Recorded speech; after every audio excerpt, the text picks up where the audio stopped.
Bueno, muy buenos días.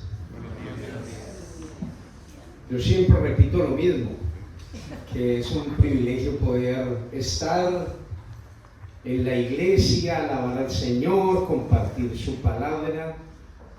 Y no me voy a cansar de repetir esto, ¿no? Porque creo que una vida con propósito sin Dios no hay vida.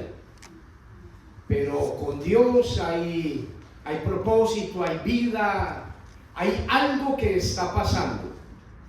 Estas semanas hemos estado hablando sobre las bienaventuranzas. Hoy vamos a hablar sobre la tercera bienaventuranza. ¿Cuáles fueron las dos anteriores? Ya, vamos hasta ahí. ¿Y quién es el pobre en el espíritu? En lo poco que hemos escuchado o lo que nos han explicado, ¿quién es el pobre en el espíritu para que podamos reflexionar en este momento en eso? ¿Quién es la persona pobre en el espíritu?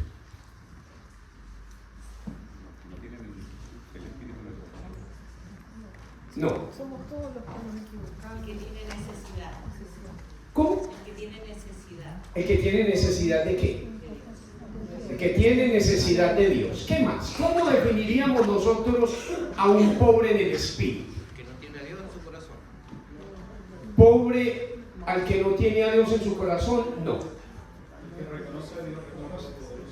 El que reconoce a Dios como el Todopoderoso, por ahí va.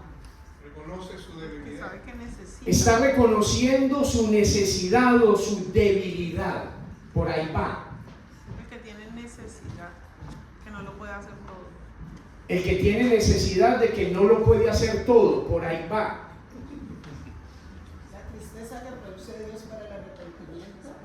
La tristeza que produce Dios para el arrepentimiento, por ahí va. Otra vez. Dichosos los pobres de espíritu, porque el reino del cielo les pertenece. ¿Y qué pertenece? ¿Qué significa ser pobre? Que son heredero de Dios. Heredero de Dios. Más o menos. Mis queridos, pobre en el espíritu es aquella persona que tiene una condición de bancarrota, como cuando un empresario o una persona que ha tenido mucho dinero cae en bancarrota y ahí dice esta persona: no sé qué hacer, ¿para dónde cojo? El pobre en el espíritu tiene que ver con aquella persona que su condición o la condición que tiene en el momento, o se ve como aquel hombre que ni siquiera puede acercarse a Dios debido a la condición que está teniendo. El pobre en el espíritu está reconociendo: Señor, yo sin ti no puedo hacer absolutamente nada. Las bienaventuranzas nos hablan de ese dichoso.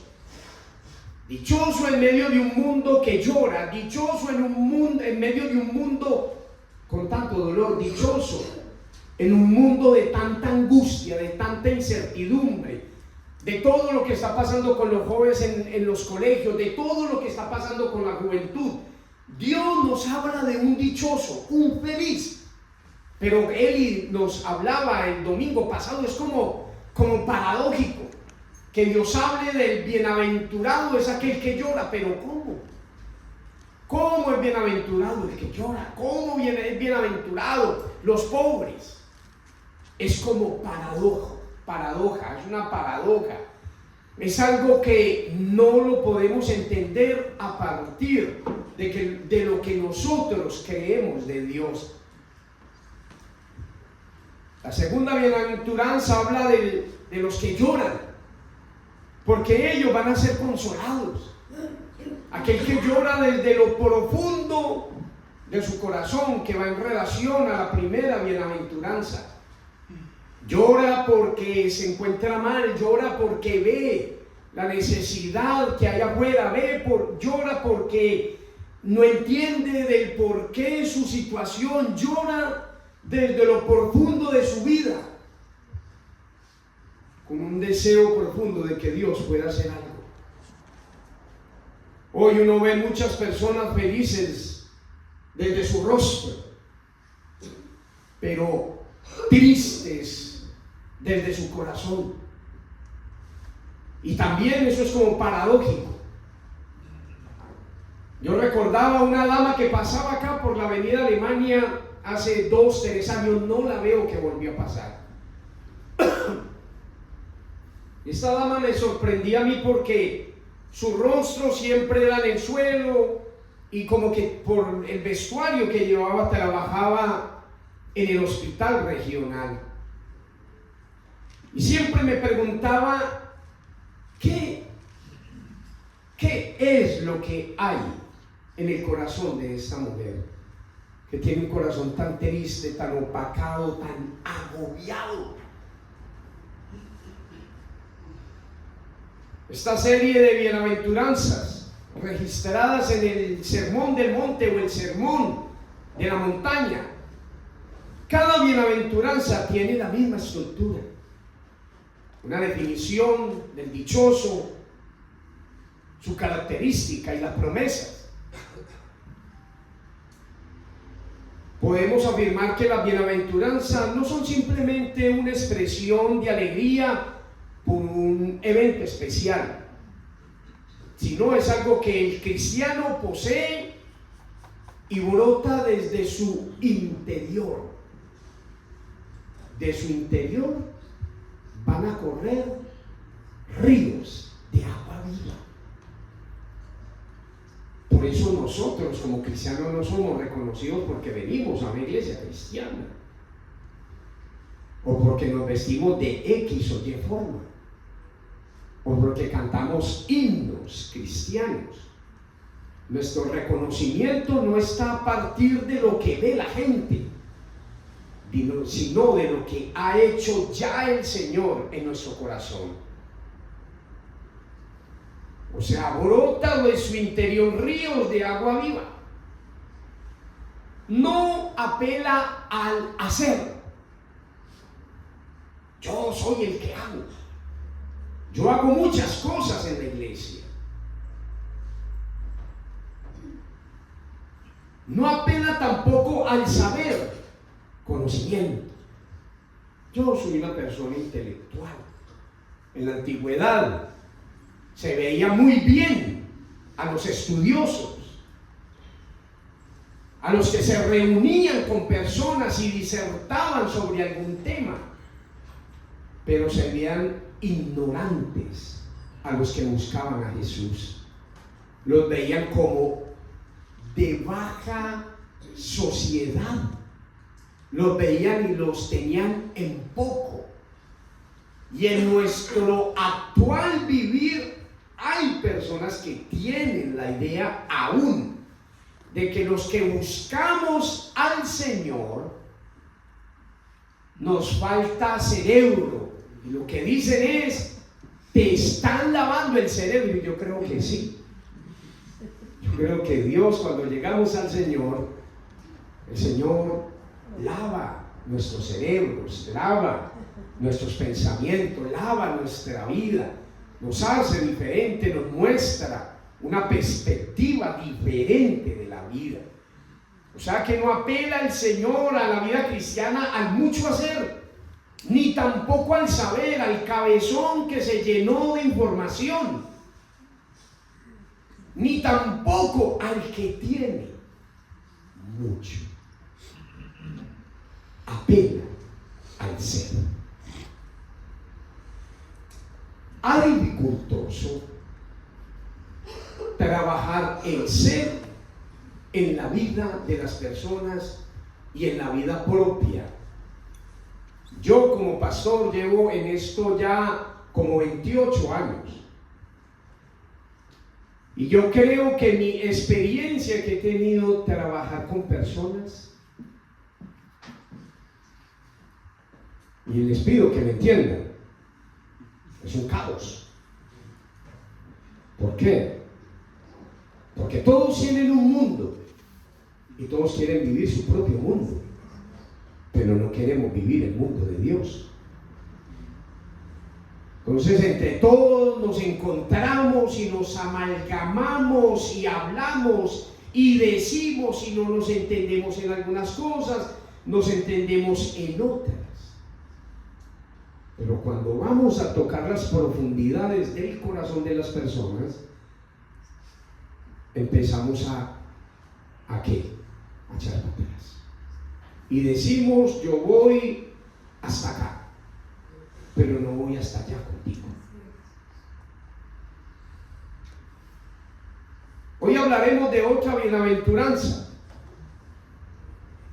que se encuentra en Mateo 5:5 y quiero leerla en beneficio de ustedes. Bienaventurados los mansos. Otro antivalor de este mundo, el manso. ¿Usted manso? No, ¿cómo se le ocurre?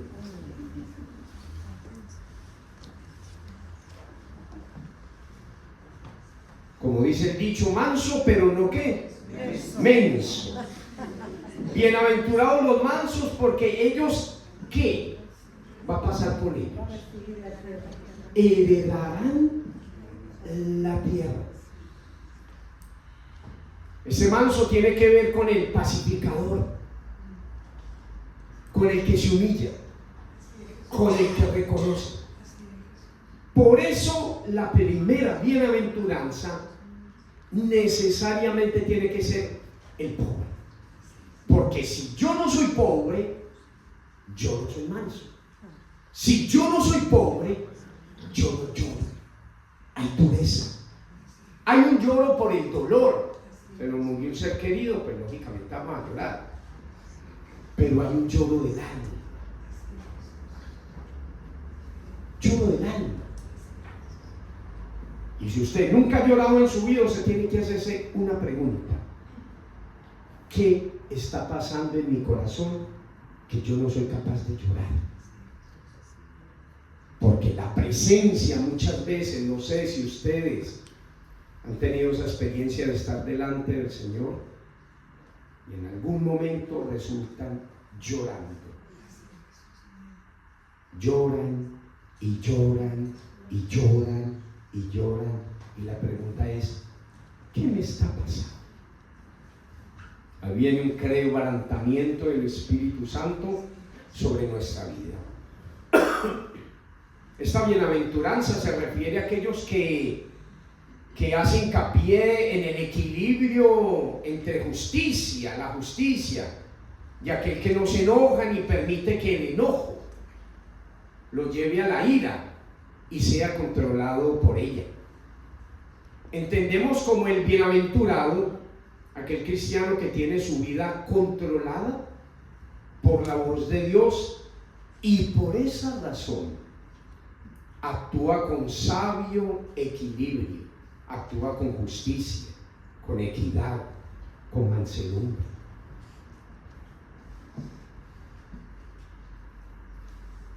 Una de las expectativas del Señor para nosotros como su pueblo es que obremos con justicia. Y este es un tema muy relacionado con la mansedumbre. A nosotros generalmente nos gusta la justicia, como a los niños les gusta compartir los juguetes. Les gusta compartir cuando están en casa de otros, y eso me acuerda mucho a mis hijos, que los llevaba a la casa de algún niño y los niños tenían juguetes muy lindos. Y había una palabra de mi hijo, del mayor, que era: hay que compartir. Y los niños, pues, unos decían no, o quizás sacaban los jugueticos más viejos y guardaban los más bonitos. Pero cuando los niños llegaban a nuestro hogar, mis hijos no compartían. Y había niños que les recordaban y les decían: pero tú dijiste en mi casa que había que compartir.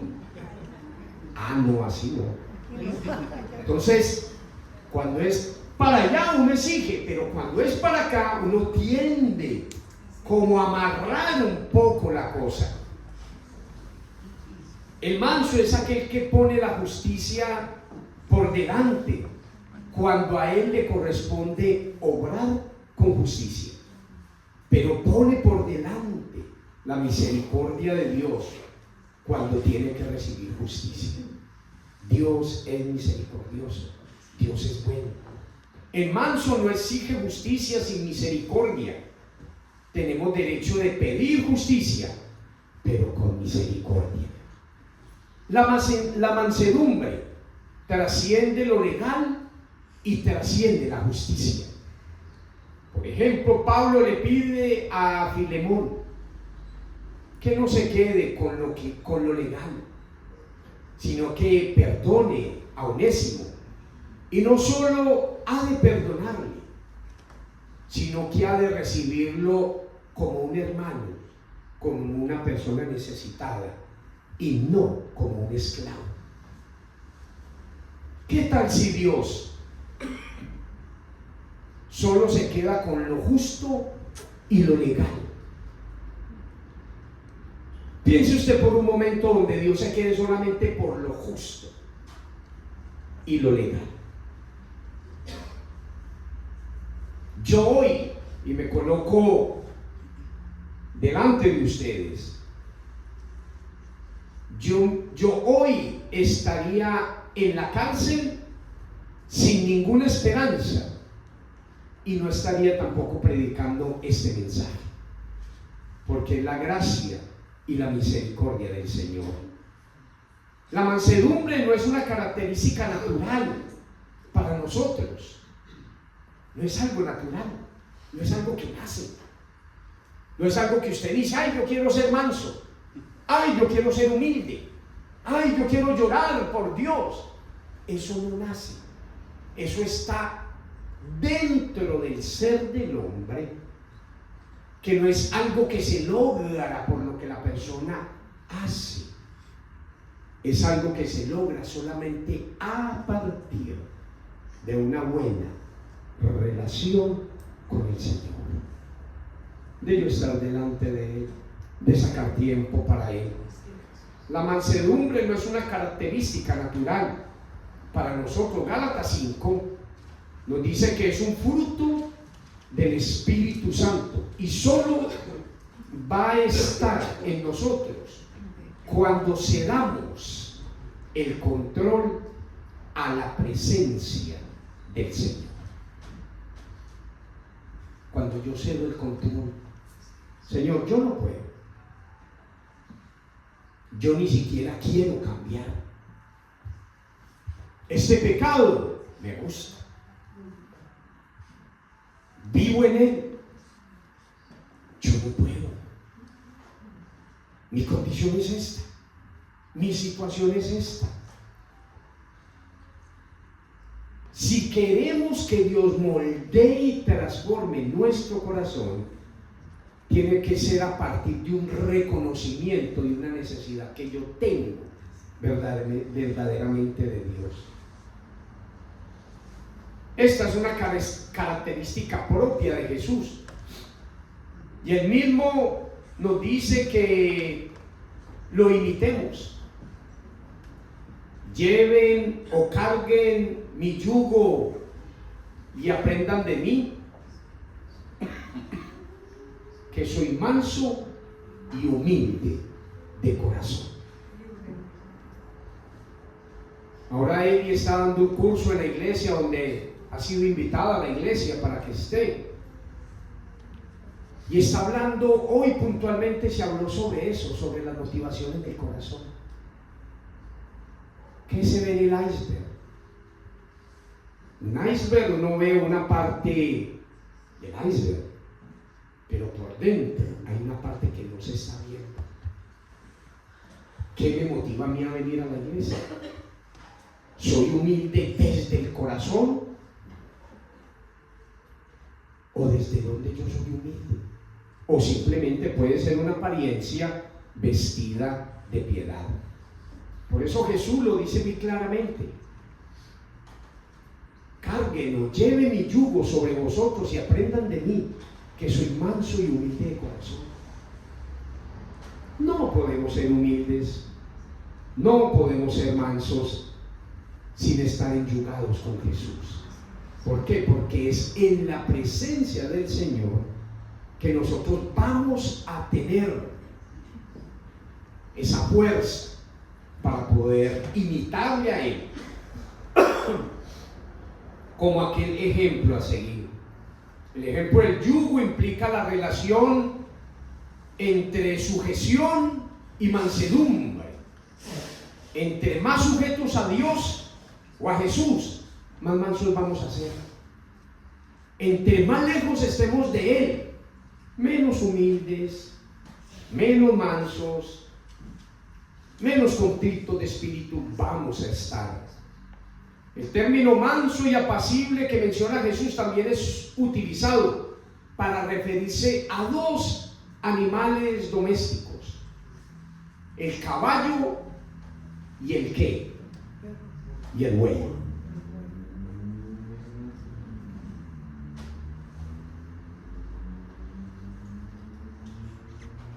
La función de estos dos animales, caballo y buey, es obedecerle a quién? A su amo. Yo no sé si aquí está el dicho que es terco. Ya que las mulas sí son tercas, ¿o yo?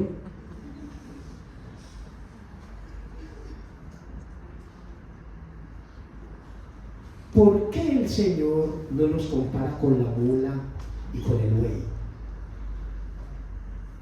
Pero ¿sabe con qué sí nos compara? ¿Con qué animal el Señor nos compara? No es que ustedes sean animales, ¿no? ¿Con qué animal? La oveja. ¿Por qué la oveja? Es dócil. Imagínese una oveja con cachos. Es mansa. Necesita protección. Es débil. Necesita dirección. Corta visión. ¿Qué más características tiene la oveja? Necesita dirección. Dirección. Necesita al pastor cerca. Escucha la voz del Estar en pastor. grupo. Escucha la voz. ¿Ah? Es linda. Ah, ya. Qué bueno. Algunas ovejas son lindas.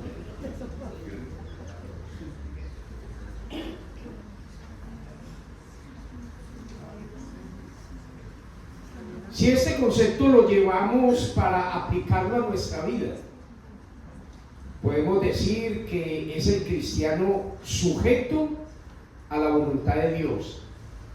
Y la sujeción es un acto voluntario, no obligatorio. Es voluntario.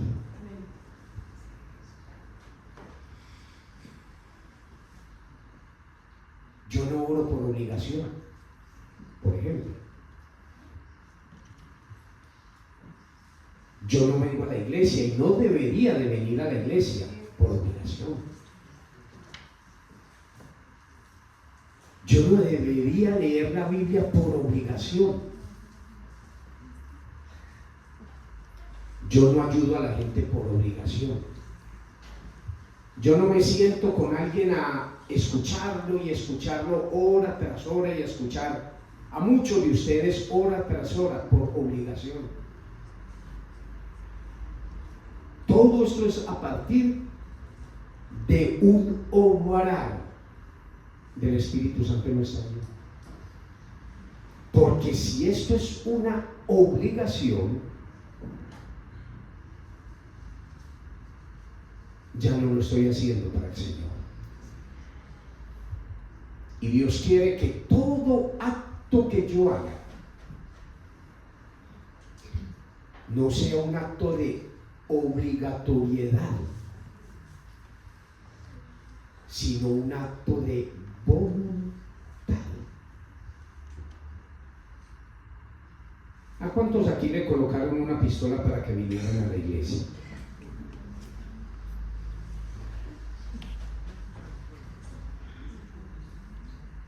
Uno.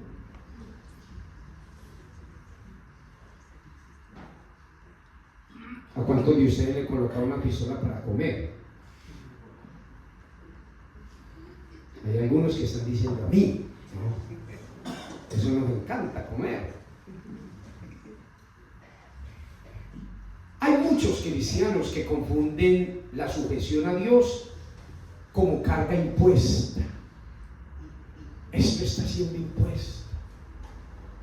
No, las cosas con el Señor no son impuestas, es libertad. Qué lindo poder caminar en libertad, porque conocerán la verdad y la verdad nos hace libres.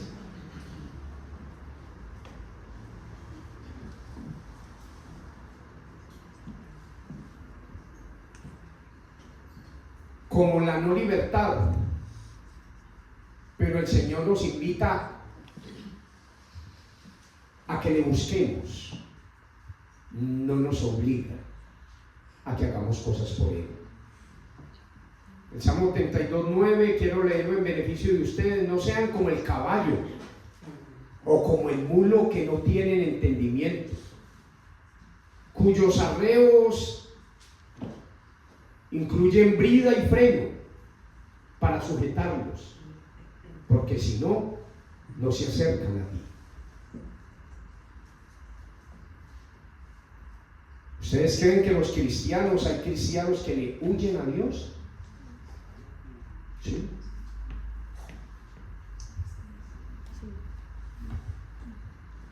Hay cristianos que le huyen a Dios, que son escurridizos, que es más fácil coger un rayo de la cola que un cristiano.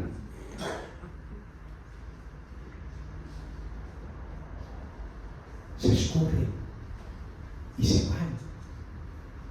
¿Por qué? Porque no quieren ser confrontados por el Señor. Este caballo y este mulo son reducidos y sujetos a la fuerza, pero el consejo del Señor es que no seamos llevados a nuestro propio parecer, o que no seamos tercos, que no seamos como la mula, sino que lleguemos al entendimiento y a la convicción del plan de redención que el Señor tiene para con nuestra vida. Nada de lo que el Señor hace en nuestra vida se logra por obligación, sino por la libertad que Él nos ha dado. Usted y yo somos libres. Somos libres para hacer lo bueno, libres para buscar del Señor, libres para sentarnos y hacer nuestro devocional, tomarnos un café, venir a la iglesia con toda disposición. Pero también somos libres para hacer lo malo.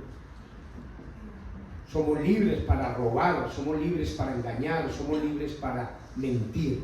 Somos libres. Dios nos da la libertad, y esa es una característica del Dios Santo que tenemos. Nos da libertad.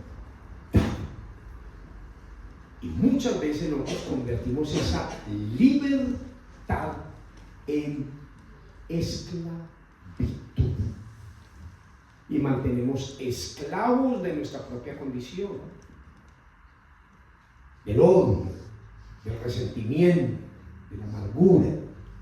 Dios nos mandó a ser mansos y humildes de corazón.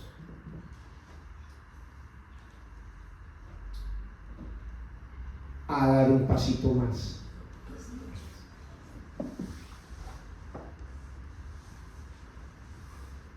A perseverar un poquito más.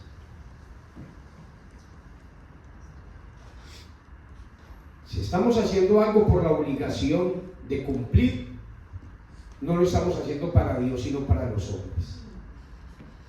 El manso es reducido no por el castigo, sino por el amor y la misericordia del Señor. Por amor, otra palabra, amor. El amor cubrirá multitud de pecados. Su carácter no es dominado por las circunstancias, sino más bien Él domina las circunstancias en la presencia del Señor. Yo no me dejo dominar por esto. La importancia del amor del Señor en nuestro corazón. El manso al mismo tiempo no obliga a nadie a la sujeción. Nos pasamos la vida tratando de que otros se sujeten a nosotros, por ejemplo. Las esposas con los esposos y los esposos con las esposas. Las esposas, las mamás, los hijos, los miembros de la iglesia, los empleados, pero vamos a morir en el intento. La razón por la que fracasamos es que el autoritarismo es la manera humana de imponer sujeción, pero la mansedumbre es el modelo bíblico. Y aunque suene contradictorio, es el modelo exitoso. Por eso las bienaventuranzas. Bienaventurado el pobre, el que reconoce, bienaventurado el que llora por su necesidad, su condición, pero también la condición del otro. Y también es bienaventurado el manso. El manso, el que está reconociendo también que no puede.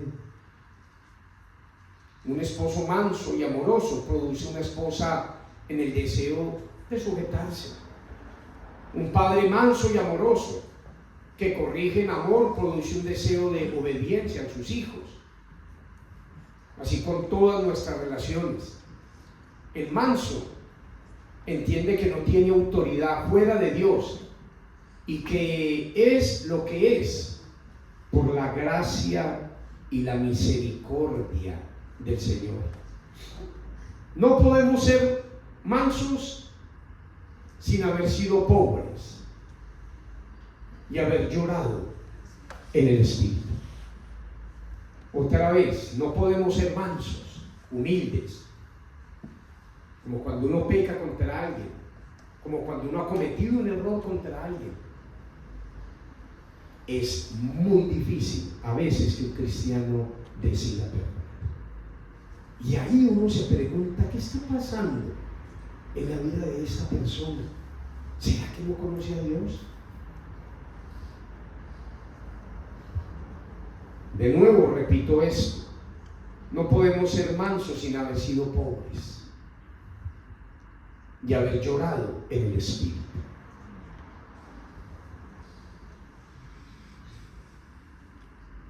Soy mansamente humilde. Aquellos que le dan espacio a la bienaventuranza de la obra del Espíritu Santo, sumiso a su voluntad y flexible a su palabra. Muchas veces la palabra del Señor no nos gusta. Nos gusta aquellas promesas, aquellas palabras bonitas, pero cuando Dios nos habla fuerte, eso como que no nos gusta. Algunas aplicaciones prácticas para la vida.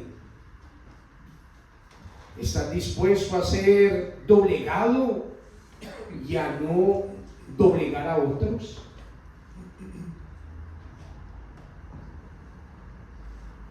¿Eres perdonador o eres rencoroso?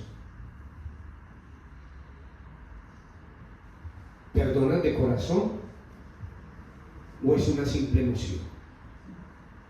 Ay, sí te perdono, tranquilo. Eso no es perdón.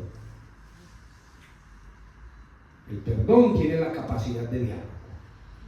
Se sienta con la persona como un adulto que es y no como un muchacho de 14, 15 años o una niña de 14, 15 años que no tiene el carácter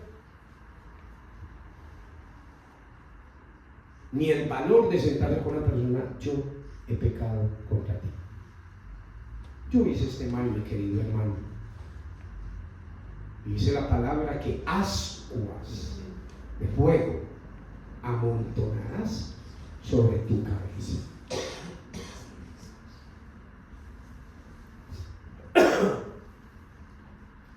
Yo estuve muy amargado. Hace muchos años atrás me pasó una experiencia que marcó mi corazón y le di gracias al Señor por esto. En ese tiempo yo había salido de prisión y estaba caminando por una calle en mi país. Y yo tuve la oportunidad de conocer gente que tuvo mucho dinero. Dentro de esos, esta persona que les voy a comentar. Estoy caminando yo y viene un hombre en un auto último modelo en ese tiempo. Un hombre con mucho dinero. Y me dice: mire usted cómo está. Usted cada vez más viejo y más pobre. Eso fue como una puñalada en el pecho que atravesó mi corazón. Y empezó el enemigo a trabajar. Muy buen amigo mío él. No, en verdad, era muy buen amigo mío. Bueno. Y empezó el enemigo. Dio vuelta a eso. Mis queridos, caí en un momento no de enojo, caí en un momento de ira, que se me pasaban pensamientos pero muy, muy malos contra la vida de él. Y frente a esa palabra yo me quería vengar contra él. Y empiezo a leer la palabra. Señora, empieza a hablar. Cuando Dios tiene un propósito, mis queridos, no hay que huirle, porque el Señor lo va a abordar a uno tarde que temprano. Yo delante del Señor: Señor, ese hombre me trató mal, que esto, que lo otro, me humilló, y el Señor me escuchaba. Y un día el Señor me dice: tienes que ir a perdonarle. Y yo: ¿cómo? Porque tengo que ir a perdonarle a una persona que me ofende de tal forma. Tienes que ir a perdonar. Y mi corazón amargado. Me metí en una celda de hierro. Cerré la llave y boté la llave. Amargura. Hasta el momento que Dios me dio el valor. Fui a la oficina de él y le dije: ¿sabes qué? Yo vengo a pedirte perdón. Pero ¿cómo, Julián? ¿Qué pasó? Y yo: sí, vengo a pedirte perdón por todo lo que estoy sintiendo contra ti. No lo que él me había hecho a mí, lo que estoy sintiendo contra ti. Estoy sintiendo odio, estoy resentido contra ti y he pensado cosas muy malas contra ti. Yo, como pastor, como un hijo de Dios, no quiero vivir así. Te pido que me perdones. Y él empezó a pensar: y él, en una actitud también de humildad, me dijo: Julián, perdón, lo que te dije, de que eras un pobre y un viejo y que no tenías nada, perdóname también por eso que te dije. Entonces nosotros podemos tomar dos decisiones en la vida: vivir en la amargura, con un rostro amargado, y no perdonar a aquellos que nos han hecho mal. Otra reflexión que me queda de esto es saber que los tiempos del Señor son perfectos y que Él los tiene en sus manos. Y por último, estar tranquilos por la gracia de Dios que está obrando. Recordemos que las promesas de este pasaje es la tierra y que el Señor nos ha prometido. Vencemos al malo solo con el poder transformador de la mansedumbre, porque no son los fuertes los vencedores, son los débiles los que reconocen su pobreza delante del Señor. Amén.